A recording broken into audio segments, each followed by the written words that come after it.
एक बार अकबर और बीरबल बागीचे में बैठे थे।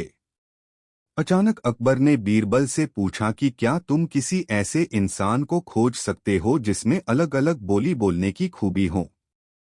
बीरबल ने कहा, क्यों नहीं, मैं एक आदमी जानता हूँ जो तोते की बोली बोलता है, शेर की बोली बोलता है और गधे की बोली भी बोलता है। अकबर इस बात को सुनकर हैरत में पड़ गए। उन्होंने बीरबल को कहा कि अगले दिन उस आदमी को पेश किया जाए।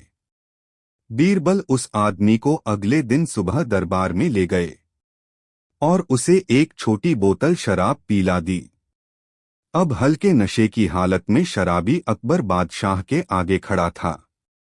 वह जानता था कि दारू पीकर आया जानकर बादशाह सजा देगा, इसलिए वह गिड़गिड़ाने लगा और बादशाह की खुशामद करने लगा। तब बीरबल बोले कि हुजूर, यह जो सजा के डर से बोल रहा है वह तोते की भाषा है।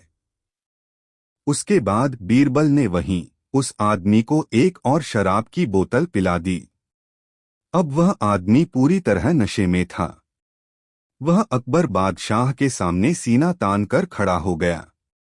उसने कहा कि आप नगर के बादशाह हैं तो क्या हुआ, मैं भी अपने घर का बादशाह हूँ। मैं यहाँ किसी से नहीं डरता हूँ। बीरबल बोले कि हुजूर, अब शराब के नशे में निडर होकर यह जो बोल रहा है यह शेर की भाषा है। अब फिर से बीरबल ने उस आदमी का मुंह पकड़कर एक और बोतल उसके गले से उतार दी। इस बार वह आदमी लड़खड़ाते गिरते पड़ते हुए जमीन पर लेट गया और हाथ पांव हवा में भांजते हुए मुंह से उलझुलूल आवाजें निकालने लगा। अब बीरबल बोले कि हुजूर, अब यह जो बोल रहा है वह गधे की भाषा है। अकबर एक बार फिर बीरबल की हाजिर जवाबी से प्रसन्न हुए और यह मनोरंजक उदाहरण पेश करने के लिए उन्होंने बीरबल को इनाम दिया।